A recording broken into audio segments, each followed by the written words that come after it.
Okay, so this is how we've taught the kids how to add and subtract mixed numbers, which is something that they have to do with unlike denominators.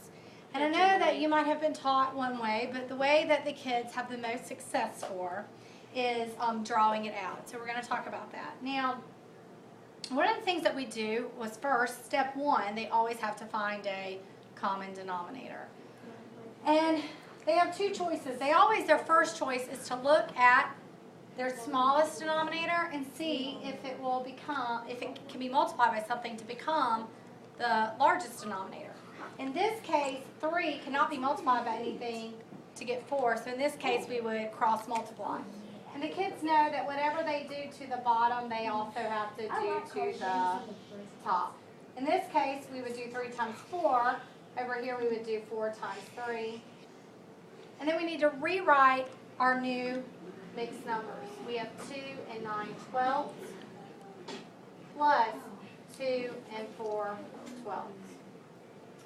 Okay, in this case, some of you might have been taught to do it a different way, but for most of our kids, what makes them successful is to actually draw it out. Now, other than Miss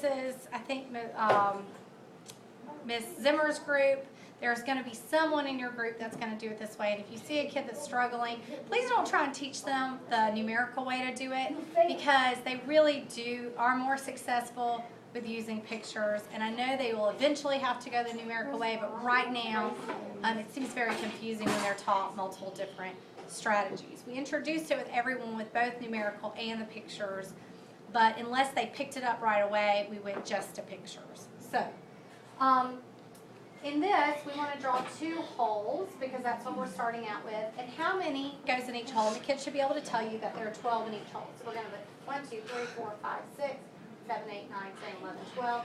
1, 2, 3, 4, 5, 6, 7, 8, 9, 10, 11, 12. And then we have 9 that are left over that's not a part of a hole. 1, 2, 3, 4, 5, 6, 7, 8, 9. I'm actually going to put these down here so the kids can see. Okay, so we need 3 more to make this a hole. We're not there yet, but we need to add 2 more holes here. 1, 2, 3, 4, 5, 6, 7, 8, 9, 10, 11, 12. 1, 2, 3, 4, 5, 6, 7, 8, 9, 10, 11, 12. And then 4 more parts of a hole. Now in this case, we're just going to put it anywhere. We're going to start adding it to the part of the hole that already exists. So we're going to put 1, 2, 3. That becomes a hole. And we have 1 more. So how many holes do we end up with? 1, 2, 3, 4, 5 holes. And 1 left over out of 12. Of course, the final step is to make sure it's in simplest form. In this case, it is. Let's take a look at this one. Same thing. This time we're subtracting. Of course, we have to find a common denominator. Again, with the kids, make sure they don't just go right to cross multiplying, that they need to look at their smaller denominator, see if it can be multiplied by something to equal their larger denominator. In this case, it can. So we do 2 times 3 is equal 6, and 3, whatever we do to the denominator, we also have to do to the numerator. In this case, we rewrite our new as 4 and 1, 6, and we take away 1 and 3, 6. Again, we're drawing it out. Can you lean off the table just because it bumps it, okay? Thank you. All right, so we have 4 holes that we start out with. And what goes in each hole? 6 equal pieces. 1, 2, 3, 4, 5, 6. 1, 2, 3, 4, 5, 6. 1, 2, 3, 4, 5, 6. 1, 2, 3, 4, 5, 6. And we have 1 left over. So that's 4 and 1, 6. Now, we're taking away 1 hole. So we cross out 1 hole. And then we have to take away 3 parts of a hole. So we only have 1 here, so we're going to have to borrow by breaking apart a hole. Breaking apart this hole, now we have enough to take away those parts of the hole. We're going to take away 1, 2, 3, and what are we left with? 1, 2, 3, 4. Well, let's count our holes first. 2 wholes, and 1, 2, 3, 4 out of 6. Now, of course, you know we're not done. We have to simplify. Now, I know the way that you were taught to both find a common denominator and also simplify. So when you're finding a common denominator, you find the least common multiple, and that's what you multiply by. And when you're finding your, when you're reducing, you always find the greatest common factor and divide by that. The problem is that a lot of kids do not have a strong foundation of multiplication. And while we're building that, we need to be able to, instead of giving them that extra step of listing out all those factors, we're just, what I always talk about is start out with listing the prime numbers, and they know these 2, 3, 5, 7, and then instead of continuing on to 11, 13, we just say, okay, the numerator.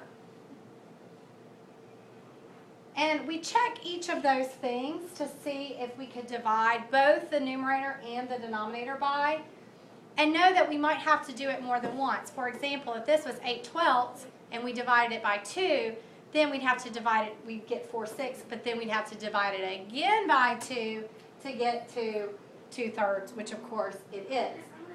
Now, I know you could divide it one step by just dividing by 4, and kids who have a solid foundation of multiplication are automatically going to see that. The kids who are struggling, it's easier for them to just do repeatedly divide by 2. So in this case, they have to see, yes, 2 can go into both 4 and 6, and that becomes 2 and 2/3. But just because we've divided once does not mean we're finished. We have to go back and check these prime numbers again. Can 2 go into both of them again? No, just the numerator. How about 3? No, just the denominator. How about 5? No, neither one. 7? Neither one. And the numerator's 2, you've already checked that. So this is, in simplest form, is 2 and 2/3. The biggest thing that I could stress to you about is really making sure that unless you have a kid that is really getting it a different way, that you have them stick to doing it this way. Play this video, rewind it, get them to really practice that, because this is the way that they need to be able to find common denominators, the way they need to be able to reduce, and also add and subtract mixed numbers. The final thing is that everything else that we do is just make sure that they know that they can't ever have an answer that has any part of an improper fraction in it. If for whatever reason, because they're trying to do it the numerical way, they end up with something like this, just make sure they know that, look, you did a great job, but now you have an improper fraction in there, so we have to then take that improper fraction, divide it out, and you're left with 1 and 1/9, and you have to add that to the 3, and you get 4 and 1/9. And I know that this is the way that we were taught to do, but for most kids it's much easier for them to draw it out, and they're having a lot of success with that. So I hope this is very helpful, and if you have any other questions, I'll always be around to answer them. Thank you.